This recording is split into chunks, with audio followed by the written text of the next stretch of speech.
are Locked On Seahawks, your daily Seattle Seahawks podcast. Part of the Locked On Podcast Network, your team every day.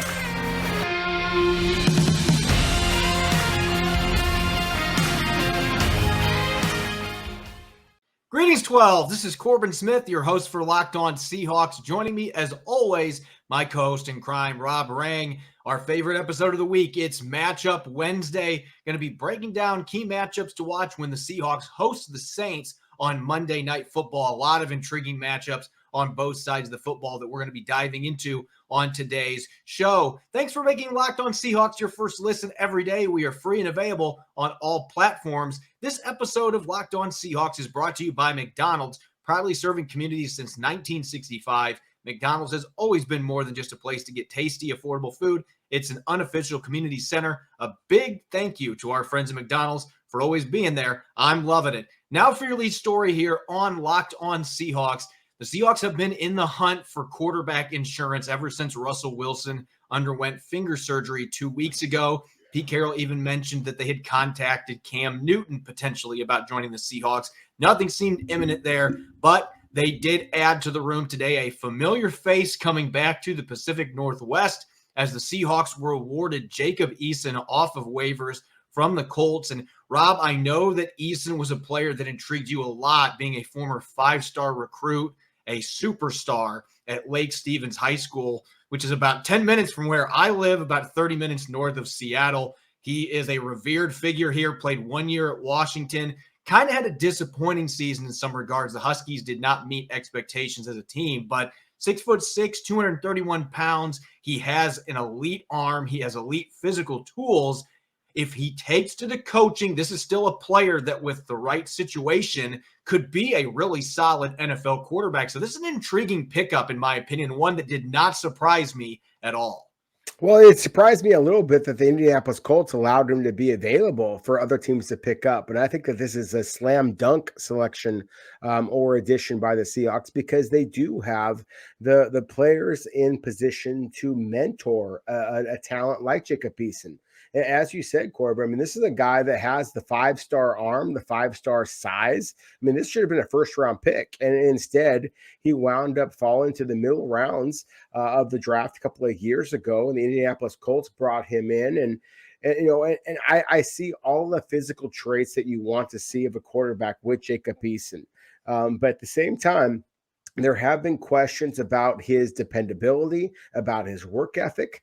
And that is not something that you have any questions about when it comes to Russell Wilson or Geno Smith or some of the other quarterbacks that the Seahawks have brought into the fold. But at the same time, while you do have some of those concerns about some of the other backup Seahawks quarterbacks out there, do they have that big arm? Do they have that upside to one day be a potential starter?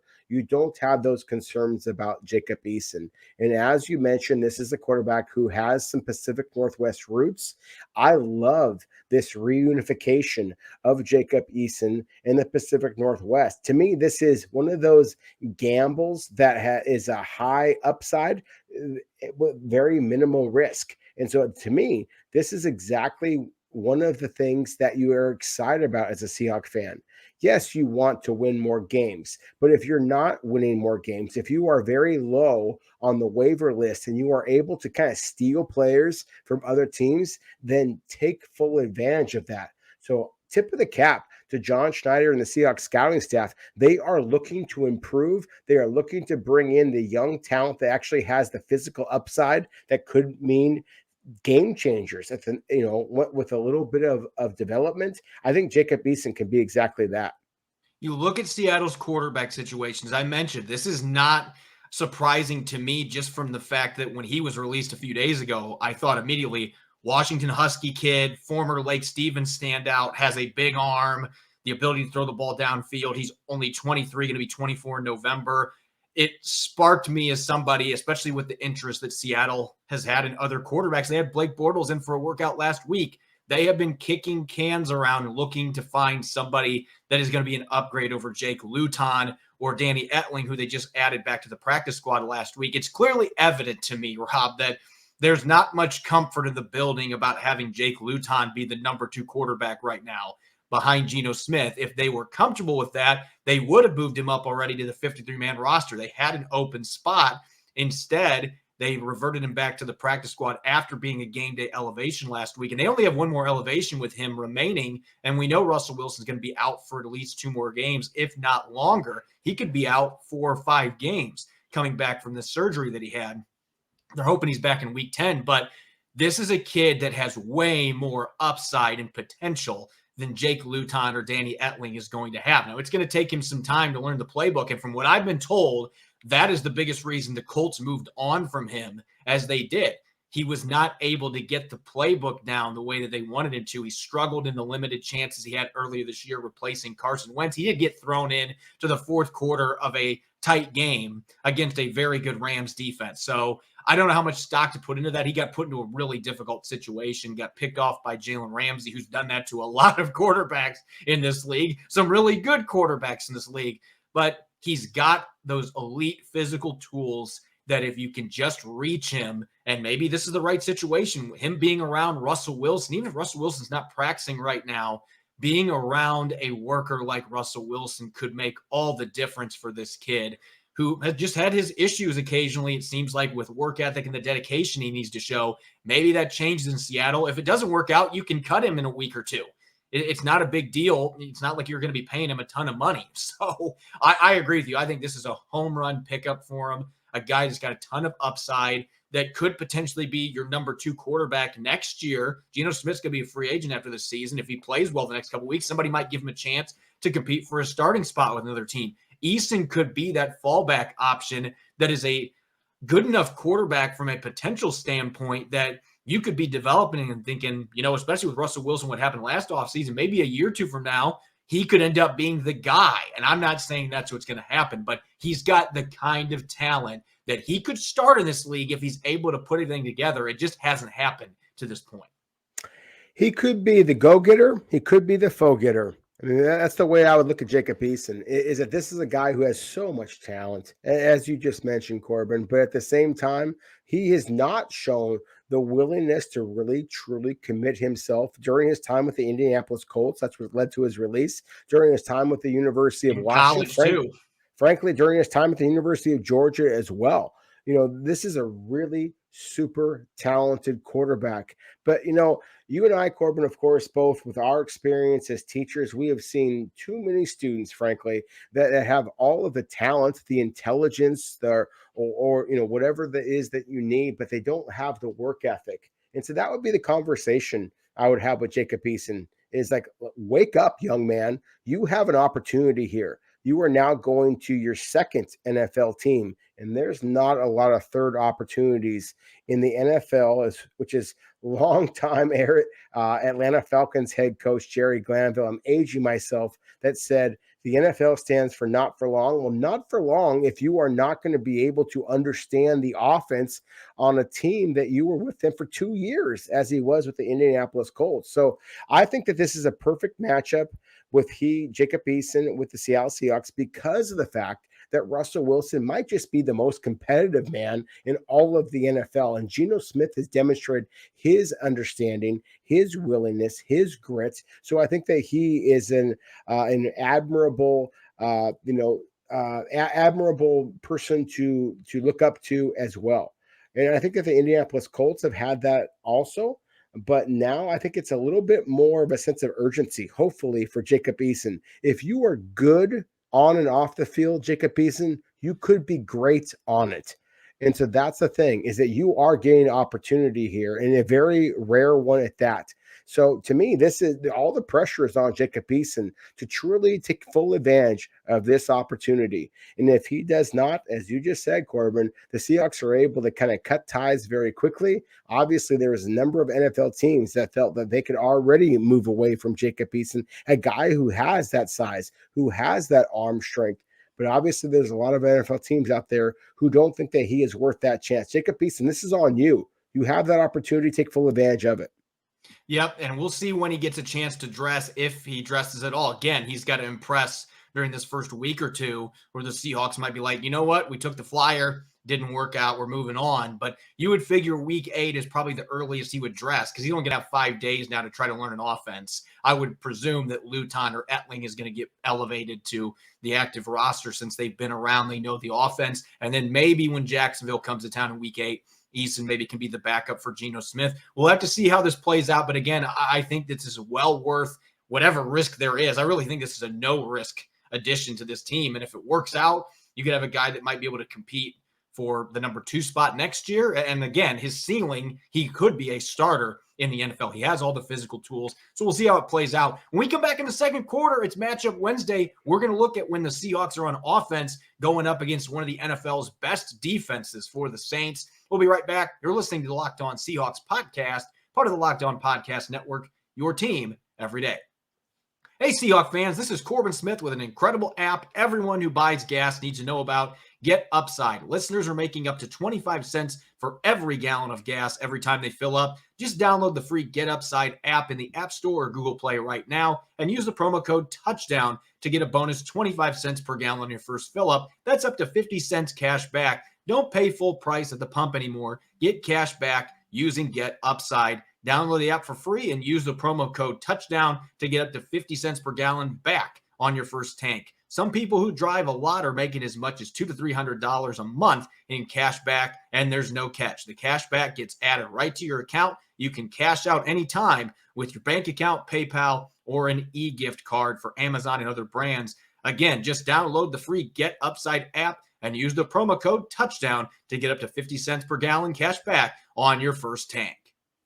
Welcome back to the Locked On Seahawks podcast. It's Matchup Wednesday. I'm your host, Corbin Smith, joined as always by Rob Rang. The Saints will be coming to Lumen Field on Monday night, boasting one of the best defenses in the NFL. They're giving up 18.2 points per game, tied for the second fewest in the league. As we talked about yesterday, Rob, this is a much different Saints team that we have seen for most of Sean Payton's tenure. They've had some decent defenses the last couple of years, but we're used to them putting up a bunch of points with Drew Brees under center.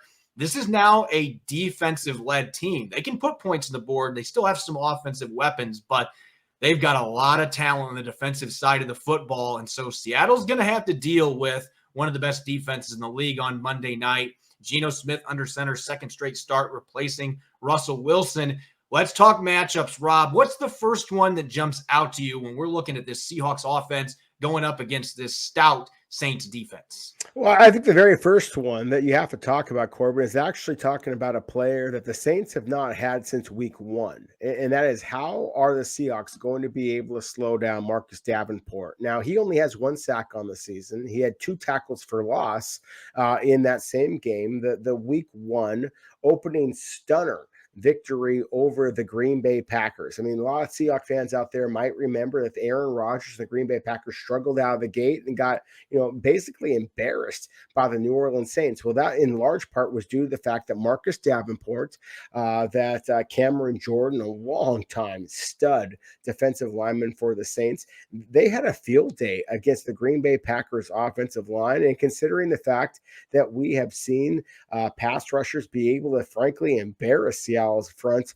over the last couple of weeks. Certainly TJ Watt this past week, Cam Hayward as well for the Pittsburgh Steelers. That to me has to be the number 1 matchup that the Seahawks are looking at. So whether it be Brandon Shell at right tackle, Dwayne Brown at left tackle, it doesn't really matter.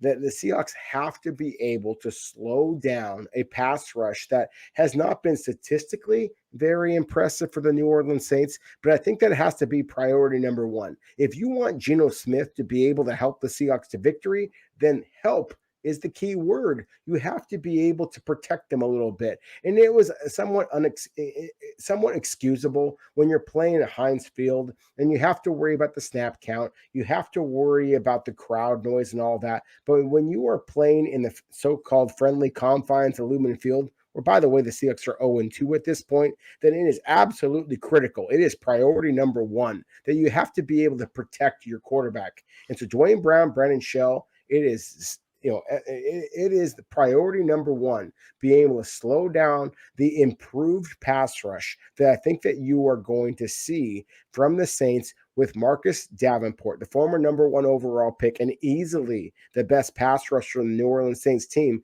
coming back to health this week against the Seahawks.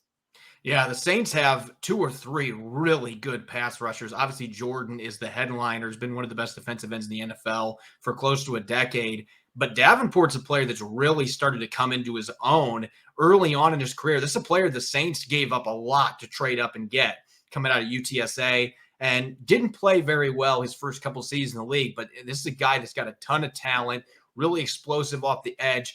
And when you look at the way that Dwayne Brown has played the last 4 games, I don't like piling it on him because he has been such a great tackle throughout his NFL career. He's been excellent in Seattle. The first 2 games of the year, he looked really good, but he has looked like a shell of himself the last 4 games. He's given up 12 pressures and 4 sacks in the last 4 games. I mean, that's not Dwayne Brown.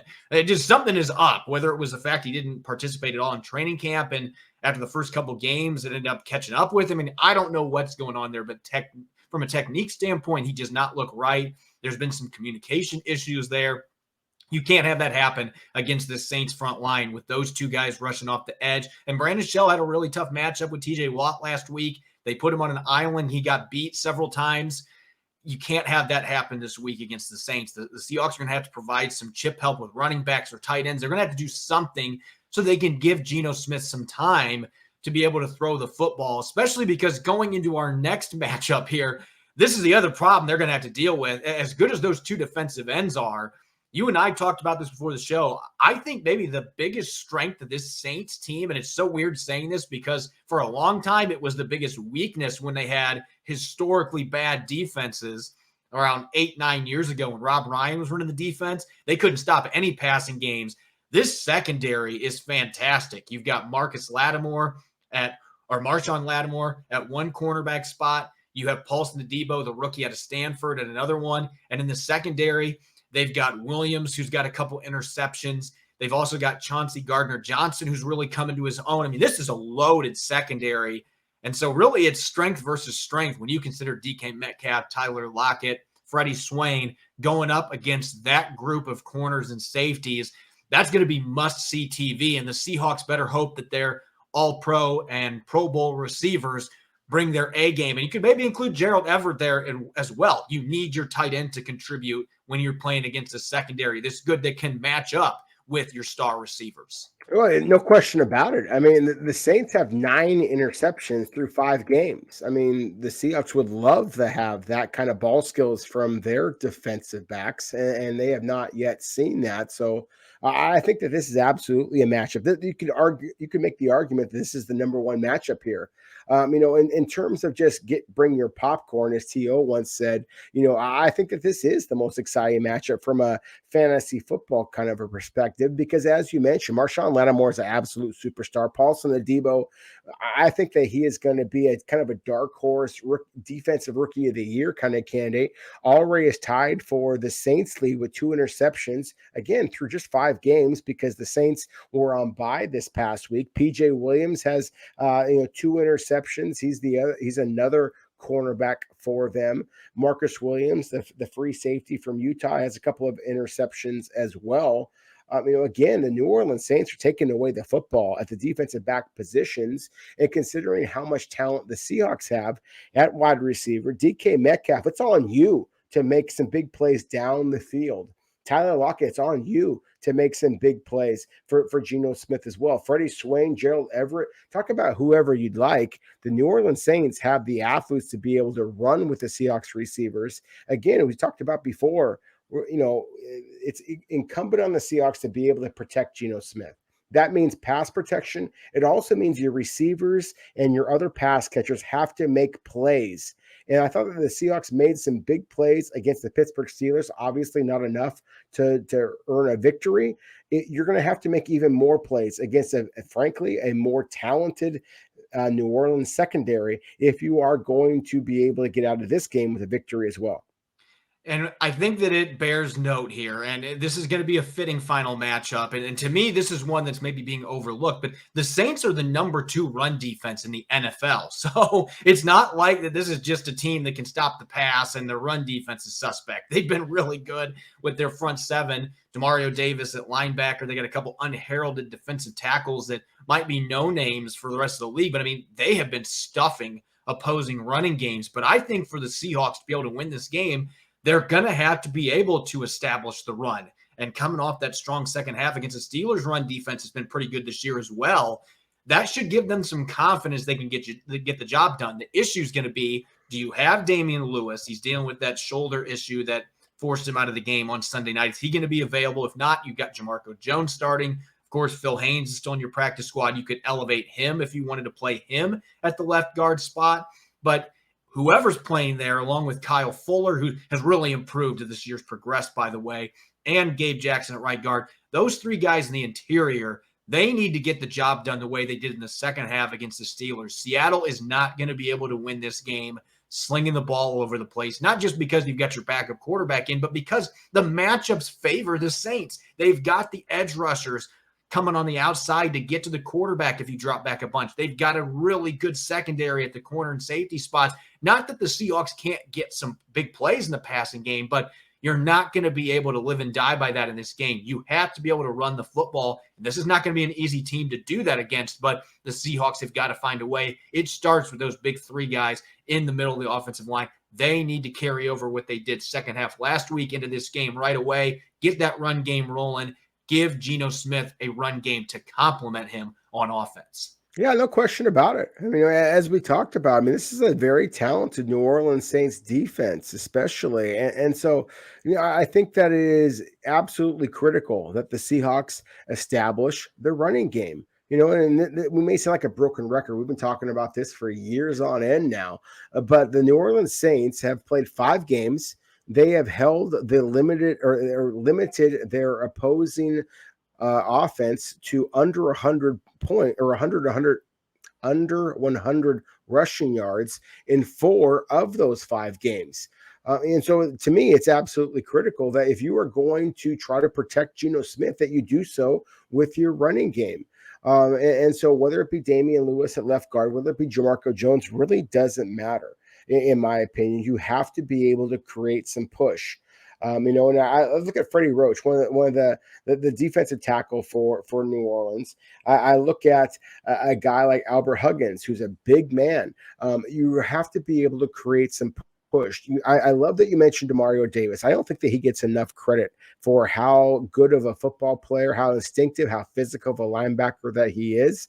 I think the New Orleans Saints have a lot of good linebackers, frankly. I like the rookie Pete Werner. I'm a big fan of Caden Ellis, the linebacker out of Idaho that I watch myself really has become into a starting caliber player for the New Orleans Saints. This is a talented defense, but at the same time, this is a talented defense that has speed rather than being very stout at the point of attack. If the Seahawks are going to win this football game, and I think that they can, then they have to be able to impose their will in the running game, because the Saints, as you mentioned, Corbin, are really talented in defensive backfield. This is a squad that can be able to pull off some interceptions and take it back to the house. We talked about this in yesterday's show. The last 2 games the Seahawks and Saints played, there was a fumble return for a touchdown. The Seahawks cannot give up that kind of points on the defensive side of the ball against the New Orleans Saints, or they will lose this game. So to me, the safest way of doing that is be able to run the football. So whoever that is, whether it be Alex Collins, whether it be Travis Homer, whether it be DJ Dallas, whether it be Rashad Penny, run the ball down the Saints' throat. Get back to the beast mode mentality that helped the Seahawks beat the Saints last time that they met each other in the playoffs. Yeah, they got to get that run game rolling and keep it rolling. The way that they went the second half last week, you got to be able to do that for 4 quarters because you can really wear down a defense. And I think that is the one way to get this Saints defense is try to physically wear them down, and then you can get some of those play action shots coming off. And Geno Smith has enough of an arm that you can do that. It's not like he's a liability in that standpoint. So they're going to have to be able to have a balanced offense. If they can't do that, it's going to be very difficult to get wins with a backup quarterback, especially when you're facing a defense of this caliber. We come back in the third quarter. We're going to flip the script. Seahawks on defense. They're coming off of a better performance against the Pittsburgh Steelers. The Saints have plenty of weapons, including their star running back, Alvin Kamara. We're going to take a look at what matchups to watch when the Seahawks are on D. When we return, you're listening to the Locked On Seahawks podcast, part of the Locked On Podcast Network, your team every day. This episode of Locked On Seahawks is brought to you by McDonald's, proudly serving communities since 1965. McDonald's has always been more than just a place to get tasty, affordable food. It's a place where friends and family can come to reconnect. Win or lose, it's a place where teammates, competitors, the home team or the away team can come to recharge. I cannot tell you how many times I needed to recharge, and I headed to Mickey D's for Egg McMuffin, the classic Big Mac, or a couple of cheeseburgers, chicken nuggets, or fries, and a McFlurry. So head to your local McDonald's to refuel and reconnect. Did somebody say Locked On Seahawks watch party? McDonald's, I'm loving it. If you haven't tried a Built Bar by now, you are missing out. They say it's a protein bar, but it does not taste like one. You have to try one of these amazing bars for yourself to believe it. Most protein bars are chalky or waxy or just plain hard to choke down. A Built Bar is soft, covered in 100% real chocolate, and when you bite into it, you know you're eating something different. It's more of an experience, one that you'll enjoy. In fact, you'd swear you're eating a candy bar. Built Bars are low carb, low calorie, low fat, low sugar, and high in protein. All the healthy benefits on top of just being purely delicious. So many flavors. Another great thing about Built Bar, there's so many mouth-watering flavors, including coconut, raspberry, mint brownie, salted caramel, my favorite peanut butter brownie. This month, Built is coming out with new limited time flavors every 3 to 4 days. So check their website often. You don't want to miss out. Go to Built.com and use the promo code LOCK15 and get 15% off your order. Use the promo code LOCK15 for 15% off at Built.com. Welcome back to the Locked On Seahawks podcast. It's Matchup Wednesday. I'm your host, Corbin Smith. Joining me as always, Rob Rang. We just looked at the Seahawks on offense going up against one of the best defenses in the league in the Saints. Now let's flip the script when the Seahawks are on defense going up against a Saints offense that looks a lot different than the unit that we've seen in the past. The Seahawks actually did not see Drew Brees the last time these two teams met a couple years ago because he was recovering from a thumb injury. Teddy Bridgewater started in that game for the Saints. Now they've got Jameis Winston under center. So I think we got to start with the former number one overall pick out of Florida State when we're looking at matchups, because if there's one thing that I still think Jameis Winston will be more than willing to do, his numbers maybe suggest he's been more disciplined in New Orleans than he ever was in Tampa Bay, but I have never seen this guy not be afraid to take his shots downfield, and he will try to thread the ball into double coverage. He is a big play seeker, and sometimes that has backfired on him. A lot of interceptions in his career, only 3 of them this year, but I'm looking at you, Quandre Diggs. This is the type of game that you live for as a center fielder, as a ball hawk in Seattle's cover 3 heavy defense. When the Saints try to get the ball downfield, going down the seams or on posts and corner routes, this is the game where Quandre Diggs can use his football IQ to bait Jameis Winston into making a throw that he can pick off. And we know Quandre Diggs is as good as any free safety in the league at hunting down interceptions. He's the only player in the Seahawks that has a pick this year. He has 2 of them. I think he can get number 3, maybe even number 4 in this game if he sets up Jameis Winston, because Winston will make those throws. He's not afraid to be aggressive downfield, and he'll pay for it sometimes. He will, and going back to his days at Florida State, Jameis Winston absolutely has been willing to take shots, especially deep down the middle. And so Quandre Diggs might be able to take full advantage of that. And so I love that this is the matchup that we're talking about initially, because for one, I think that Quandre Diggs has been Seattle's most consistent defender. As you talked about already, Corbin, he has 2 picks on the season. I think that he's setting himself up to be a Pro Bowler this year, and it's going to be a real conversation about how much money that Seattle is going to be willing to pay Quandre Diggs to retain him, considering the fact that many of the players that Seattle has re-signed to this point have basically struggled to live up to those expectations. Quandre Diggs being one of the few exceptions of that, obviously has been brought back. Maybe his contract was sweetened just a little bit, but he is still playing with that same type of ferocity that you would want a player to be able to play with. And again, going back to Jameis Winston, as you mentioned, he was the number 1 overall pick. And I remember having conversations with the Tampa Bay Buccaneers general manager, Jason Licht, at the time when he had to make the decision about whether it was going to be Jameis Winston, number 1 overall, or another player from the Pacific Northwest, Marcus Mariota from Oregon, who is going to be the number 1 overall selection. And as in Jason Li's own words, it wasn't that complicated of a decision. And I think that the fact that Jameis Winston is now a starter, Marcus Mariota is not. Jameis Winston now has a 12 touchdown versus 3 interception ratio at this point. I think that kind of speaks to what Jameis Winston has been able to do, just his physical talent that he possesses. But at the same time, in evaluating Jameis Winston at Florida State, since in Tampa Bay as well as New Orleans, he still has that willingness to test right over the middle. And that is going to be right in Quandre Diggs' wheelhouse. So to me, this is the single biggest number 1 matchup in this game is, can the Seahawks basically try to trick Jameis, try to get him to take the cheese, so to speak, and be able to throw the ball down the field? Because that might be the defensive back on Seattle's team that does have the best ball skills, might be able to create that big points, big play of opportunity for the Seahawks to get the type of game-changing turnover that we referenced just a quarter ago, and how the Seahawks and Saints have faced up in the last couple of weeks, or the last couple of seasons, when there has been defensive touchdowns in each of those games. The Seahawks need one of those performances in this game if they're going to be able to steal a win from the Saints. Well, you can take that as your number 1 matchup, but just because we said it first does not mean it is my number 1 matchup, because there is a running back, and I'm biased being a former running back. Alvin Kamara is one of my favorites to watch. He's not in the Derrick Henry class because nobody is, but that second tier, your players like Christian McCaffrey, Alvin Kamara, that are dynamic dual threat playmakers. I mentioned it yesterday. Every time that I see Alvin Kamara play and I watch him just slip through tackles, all that I think about is, does that guy just roll butter on his uniform before he takes the field? Because guys just slip off of him.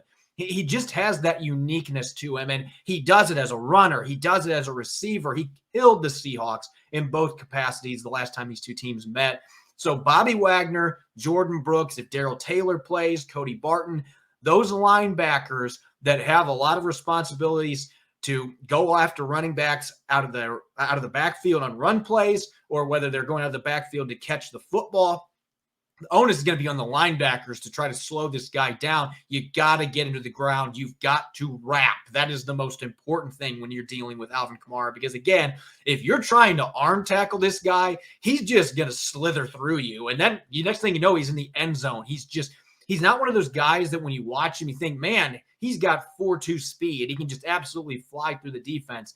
But he has sneaky speed, and he's so quick. He's deceptive. And he just has that ability to just slide through tackles and make guys miss in space. So he really concerns me more than anybody that's on this Saints offense. You look at his numbers, 3.9 yards per carry this year. He hasn't been as productive as he has been in the past. But part of me thinks that's really scary going into this game when you consider the numbers that he has put up against the Seahawks in the past.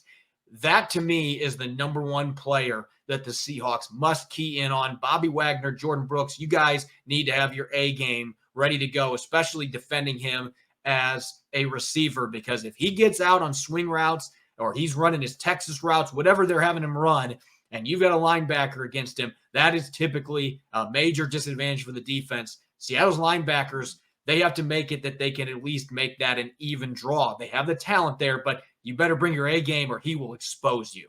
He absolutely will expose you. I can't disagree with you in that regard. He's one of those players that you can't stop him. You just only hope to contain him. And, with the butter reference, I think that's appropriate. For a lot of people, when they think back to Jameis Winston and his time at Florida State, there are some crab legs conversations out there.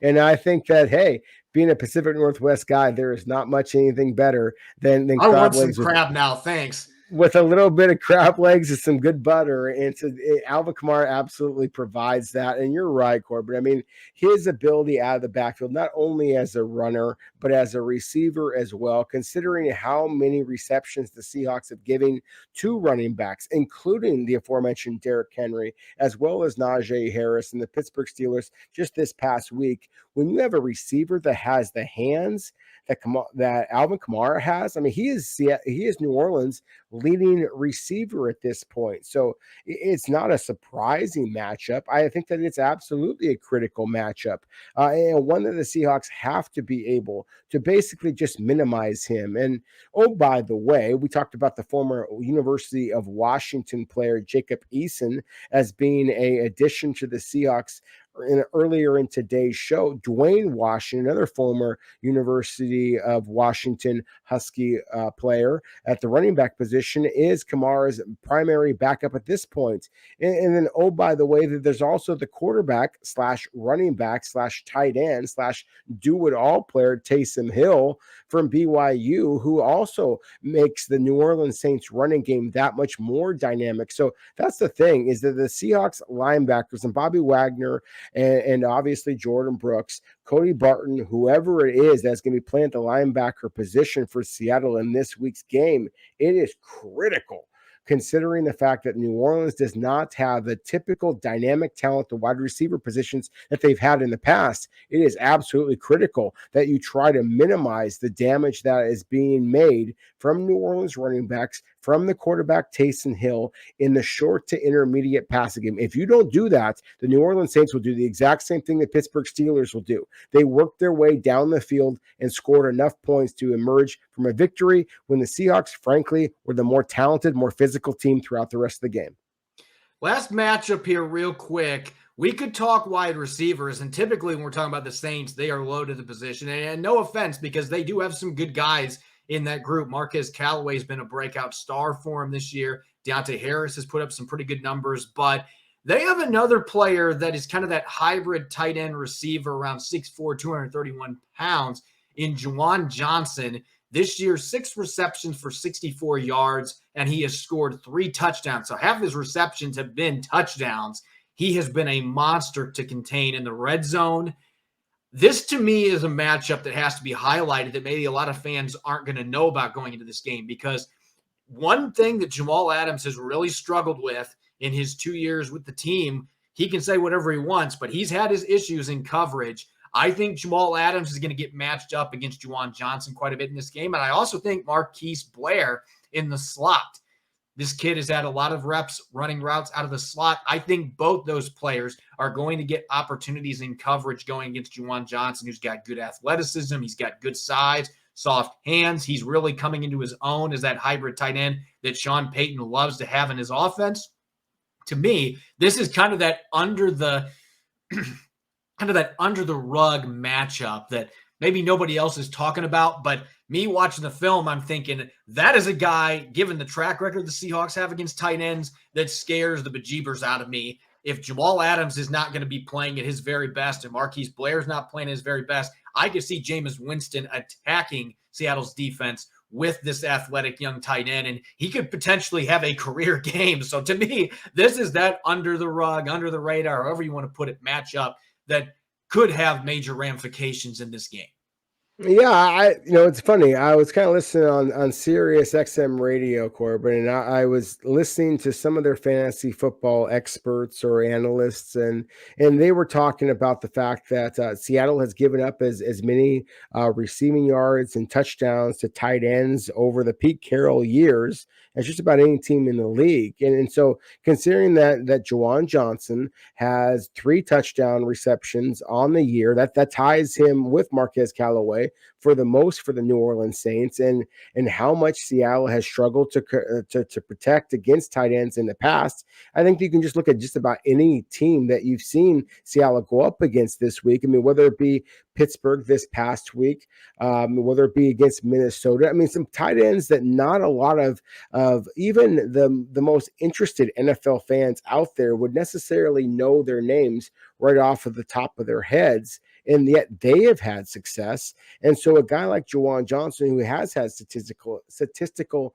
success so far this season, then he absolutely should be a matchup the Seahawks should be paying attention to. So, yeah, I think it's on Jamal Adams to be able to make a play. You cannot let footballs bounce off of your helmet. You have to be able to make big plays if you are going to be targeted. And I absolutely think that Jameis Winston, a Mobile, Alabama, kind of the deep south kind of a guy who is going to be going up against a former LSU star in Jamal Adams, yeah, I think that he is going to be targeting that position of the field. So it's on you, Jamal Adams. I want to see if you're going to be able to make some plays. And if it be a Marquise player, if it be an Ugo Amadi, somebody else, sure, they have to make plays as well. But until number 33 starts making the type of plays that justifies his contract, then every team in the NFL, certainly one coached by a guy like Sean Payton, is going to be targeting him. And so to me, this is, again, one of the key matchups that the Seahawks absolutely have to be focusing on. Thanks for making Locked On Seahawks your first listen every day. Now make sure to have Peacock and Williams, the NFL show, be your second listen. Brian Peacock and former NFL scout Matt Williamson give you the expert NFL analysis in less than 30 minutes. It's free and available on all platforms. You can follow me on Twitter at Corbin Smith NFL. You can follow Rob at Rob Rang. Make sure to check out Locked On Seahawks on Spotify, Apple Podcasts, Google Podcasts, the all-new Odyssey app. That's AUDACY. When I return on Thursday, I'll be joining my friend Ross Jackson, host of Locked On Saints, for our weekly crossover Thursday episode. Going to continue diving into this upcoming Monday night clash at Lumen Field. Thanks for listening in. Enjoy the rest of your Wednesday. Go Hawks.